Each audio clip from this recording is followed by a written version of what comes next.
Hello Philippines, good morning once again. Nandito naman tayo sa kanto ng Castillo Bana, going to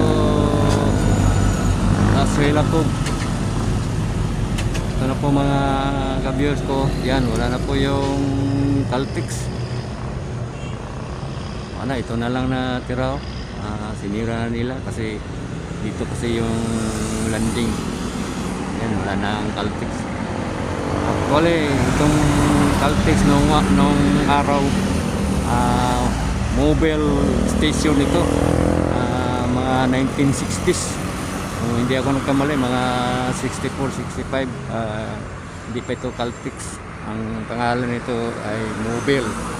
Pero nabili ng Caltex, yan, Caltex na ang pangalan. So ngayon, wala na. Kasi tamaan ng tulay. Ayan na po mga ka-viewers ko. Yan. Yung traffic light doon, yung nakaraang videos ko, yan, wala na. Tinanggal na nila yung traffic light. Ayan po. Yan. May kuryente na nila silang linagay dito mga ka-viewers ko. Ayan. Tsaka doon, no? Okay, punta tayo sa Davao Beach Club. Kuha tayo ng videos doon. Kuha tayo ng update doon. Okay.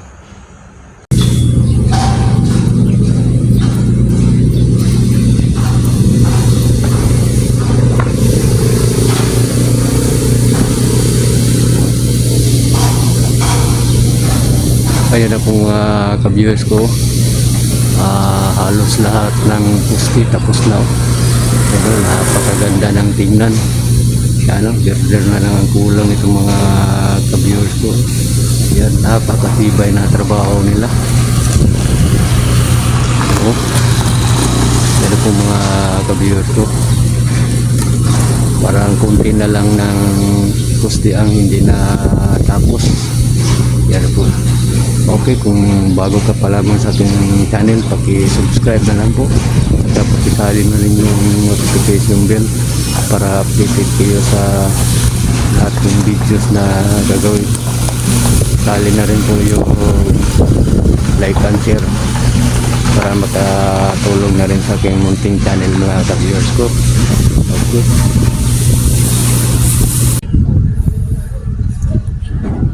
Okay, nandito naman tayo sa Davao Beach Club.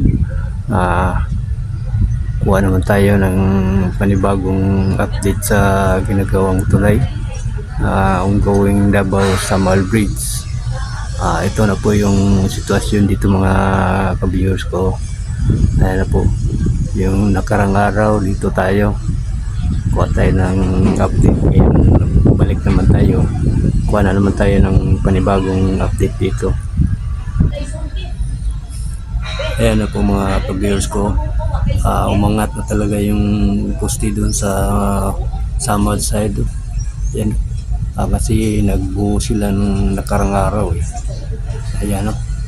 Kitang-kita natin mga ka-viewers ko. Ayan na po. Naporma na talaga siya ng nagyanan ng girder. Yan, pero dito sa may Davao side, yan, kita natin yung pylon. Ayan na po. Yan, nakaporma na rin yung nagyanan ng girder. Doon sila nag-concentrate ng trabaho mga ka-viewers ko. Yan, kitang-kita po natin mga ka-viewers ko. Saka dito ba sa may baba, yan, unti-unti na nilang na trabaho. Yan po. Nag-assemble sila ng isang tower crane. Yan, unti-unti nang umangat yung tower crane kasi dyan na naman sila magtrabaho. Yan po mga ka-viewers ko. Bali, tapos yung tower crane. Ayan po mga ka-viewers ko. Doon na sila magsimula ng pagbuhos para yung poste, yung tinatawag nating pylon. Ayan po mga ka-viewers ko. Pero dito banda sa baba na, ayan, wala pa yan, at least pa yan. Lahat-lahat dito pa puntang shoreline, at least pa. Yung sa dulo lang doon nila ng trabaho para makita nila ng magandang accomplishment ng trabaho nila mga ka-viewers ko. Ayan po. Kapag malagyan na yan ng girder, yan po. Tuloy-tuloy na yan. Yan po. Kasi inahabol nila yung 2028 accomplishment matapos nila. Yan. Itong project na ito, project pa ito ni former President Rodrigo Roa Duterte. Yan. Pinagitan ito ng national government ng 23 billion plus. Yan. Chinese ang contractor kasi sila yung nag-finance.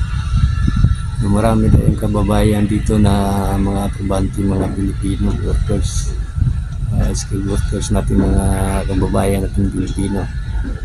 Galing nila magtrabaho, masipag magtrabaho dito day and night. Ayan po.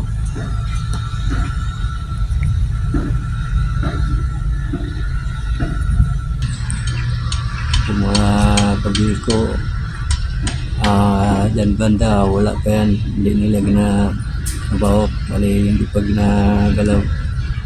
Ayan, yan, wala pa yan dyan. Hindi pa ginatrabaho yan. Yan, kikita ko natin mga ka-viewers ko. Ayan, ang nakatambak yung materials sila dyan.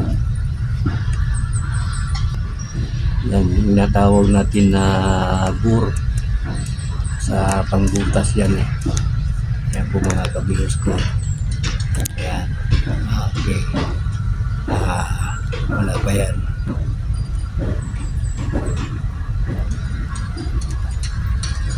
Okay, huwag kalimutan na mag-subscribe mga ka-viewers ko para pagkatulong na rin sa aking channel.